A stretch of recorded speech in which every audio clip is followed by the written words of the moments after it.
Күргәнебезчә, дуслар, Сабантуй шуннан да бик күңелле милли татар бәйрәме. Ә безнең татар халкында андый милли бәйрәмнәр, төрле гырыф-гадәтләр, элек-электән сакланган йолалар шактый күп. Менә шул йолаларны татар мәдәниятенең мирасы булып торган гырыф-гадәтләрне саклап калу һәм иң беренче чиратта татар телендә сөйләшү һәм аны киләчәк буыннарга җиткерә белү безнең бурычыбыз. Бүгенге көндә шушы йолаларны, гырыф-гадәтләрне, татар мәдәниятенең, татар теленең мирасын саклап калуга үзеннән зур өлеш керткән оешмаларның һәм аерым шәхесләрнең татар милләте өчен роле һичшиксез зур. Андый оешмаларның берсе Мәскәүдәге татарлар һәм башка төрки халыклар милли конгрессы оешмасы. Әлеге оешмага нигез салучы аксакаллар тарафыннан Бөтен дөнья татарлар конгрессының 8-нче съездына юнәлтелгән мөрәҗәгате әзерләнде.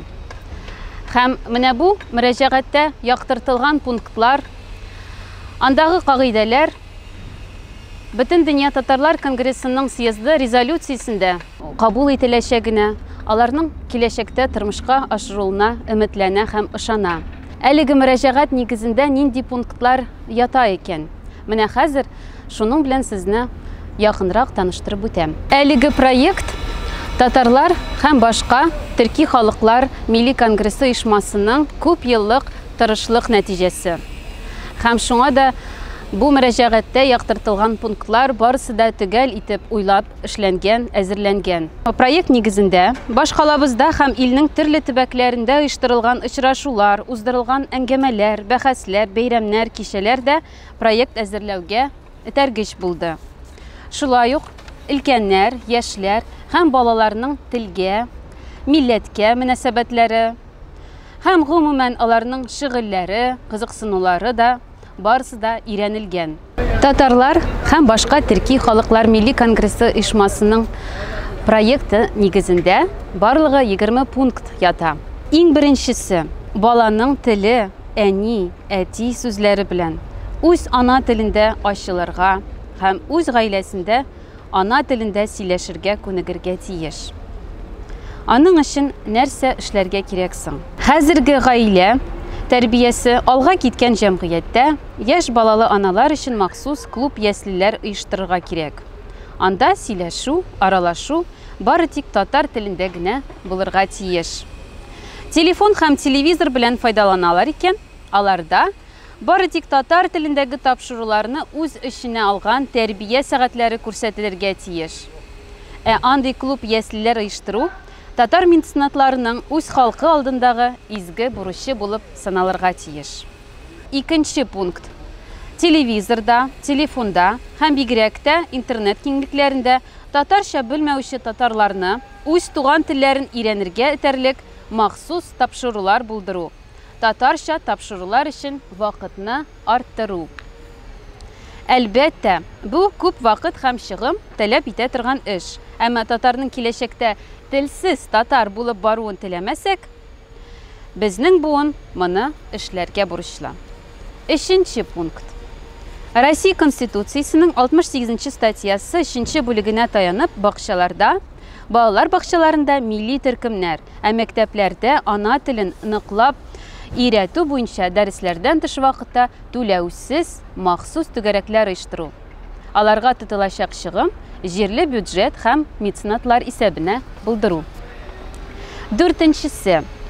Элек-электән татарның терәге булган татар меценатлары ярдәмендән башка татарны саклап калу авырга туры киләчәк. Аллаһыга шөкер. Бүгенге көндә Россия һәм дөнья күләмендә байлыгы дәрәҗәсе белән билгеле татар шәхесләре бар. Без татарның үз чирыбызга кадәрге меценатларын хөрмәт белән телгә алган кебек, хәзергеләрнең исемнәрендә киләчәктә халкыбыз үз тарихына алтын хәрефләр белән язар. 5нче пункт. Бердәмлектә булу. Бердәмлек ул халыкны милли аңлы, милли горурлыкка ия итеп яшәтү өчен мөһим булган шарт.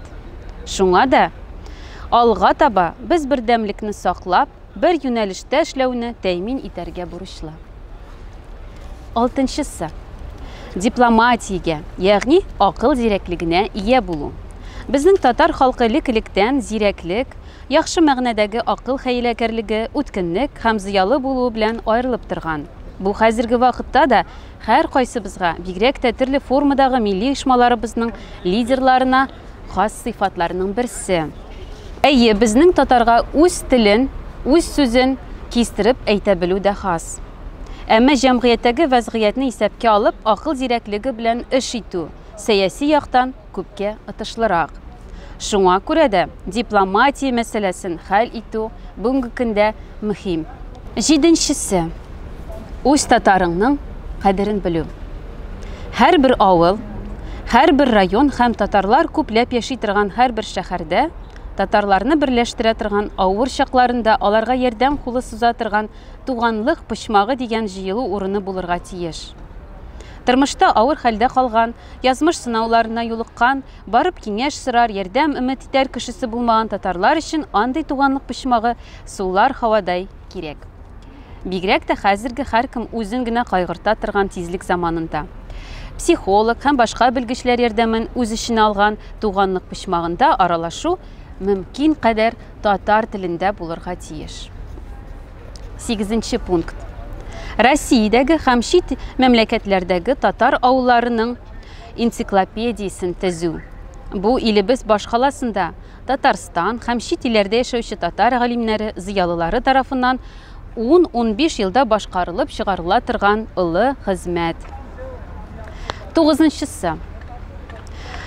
Татар халкының чын тарихын өйрәнеп, аны халыкка җиткерү. Моның өчен милли оешмалар оештыра торган төрле дискуссия, бәхәсләр, әңгәмәләр, очрашулар, кичәләр һәм бәйрәмнәрдән файдаланырга була.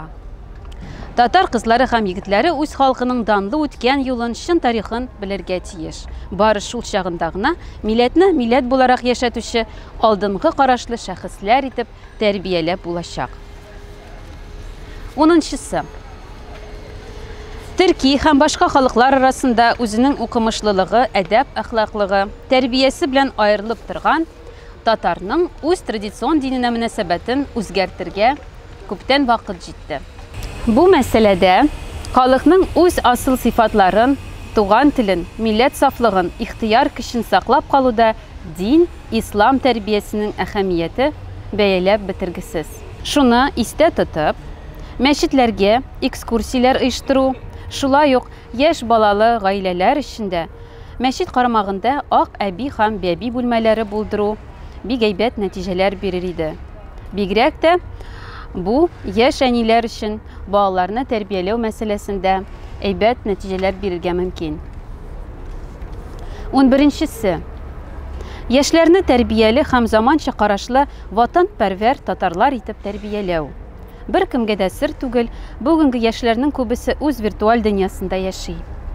Чынбарлыктан аерылу, аларны аралашудан, дуслашудан, тормышта кешеләр белән үзара дус һәм кешелекле мөнәсәбәт корырга өйрәнүдән азат итеп, үз кабыгына бикләнгән битараф кешеләр хәленә төшерә.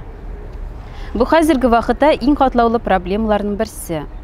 Үсмерләрне тиешле юлга юнәлтү, аларны җәмгыять һәм үз ата-анасы, үз милләте каршында ылы җаваплылыкка ия шәхес итеп тәрбияләү мәсьәләсе бүгенге көндә бик мөһим мәсьәлә булып тора.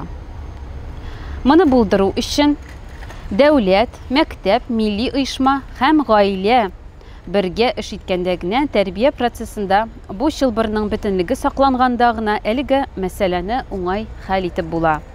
Яшьләрне кызыксындыру өчен аларны экология, хәйриячелек, волонтерлыкка кагылышлы төрле проектларга җәлеп итәргә кирәк.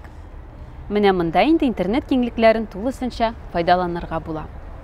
12нчесе. Яшь буын үз әби-бабасы телендә сөйләшсен, татар телен киләчәккә илтүче һәм аны яшәтүче булсын өчен югары белем бирүнең билингваль һәм полингваль системасын булдыру кирәк.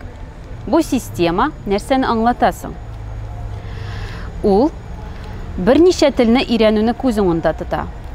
Заманы яшьләре инглиз, рус һәм үз ана телен бер дәрәҗәдә яхшы белергә ымтылырга тиешләр. 13нче. Яшьләр тәрбиясендә классикага нигезләнгән җыр сәнгатенең һәм совет җыры классикасы тәшкил иткән матур әдәбиятның да әһәмияте зур. Моның өчен яшьләргә классик мәдәният, классик әдәбият үрнәкләре белән танышу өчен уңай шартлар тудырырга кирәк. Һәм бу гаиләнең, мәктәпнең, милли оешмаларның һәм әлбәттә дәүләтнең бурычы. 14-нчесе. Безнең татар яшьләренә төрки телле халыклар белән аралашу, туганнарча мөнәсәбәтләр урнаштыру өчен җыр, театр сәнгате һәм әдәбиятта бик әһәмиятле булып тора. Моның өчен тиешле чаралар уздыру зарур. 15-нчесе. Тарихи кулъязма мирасын өйрәнү дә мөһим мәсьәләләрнең берсе булып тора. Әгәр дә иске татар телендә кулдан язылган хатларны, истәлекләрне, хезмәтләрне алдагы берничә ел эчендә кириллицага күчереп өлгермәсәк, алар тузанга әйләнеп юкка чыгарга мөмкин. Моны әлбәттә һичшиксез булдырырга ярамый. Безнең тарихи мирасыбызны сакларга кирәк. 16-нчысы. Тарихи кулъязма мирасы белән беррәттән һәрбер татар үз нәселен, үз тамырларын белергә һәм өйрәнергә тиеш. Аның өчен архивлардагы мәгълүматлардан файдаланырга була. Үз нәселеңнең тамырларын белеп, шәҗәрәңне тезеп, киләчәк буыннарга калдыру, үзеңнең татарлыгыңны саклау, шуның белән горурлану гына түгел, бу хисне балаларың, ыныкларың аша киләчәктә яшәячәк татарларга җиткерү дә ул. 17-нче. Татарлыкны саклау, авылларыбызны да саклау, аларны юкка чыгуына юл куймау дигәнне аңлата. Һәм иң беренче чиратта авыл мәктәпләренең булганнарын саклап калырга тырышырга кирәк. Мәктәбе, кибете, клубы ябыла икән, андый авыл бетәргә хөкем ителгән.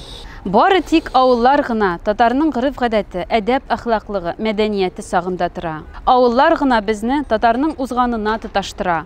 Авылларда гына татарлык бар тулылыгы белән сакланып килә. Шуңа күрә авыл хуҗалыгы икътисадын ныгытырга, авылларда калучы яшьләргә дәүләт тарафыннан өстенлекләр бирелергә тиеш.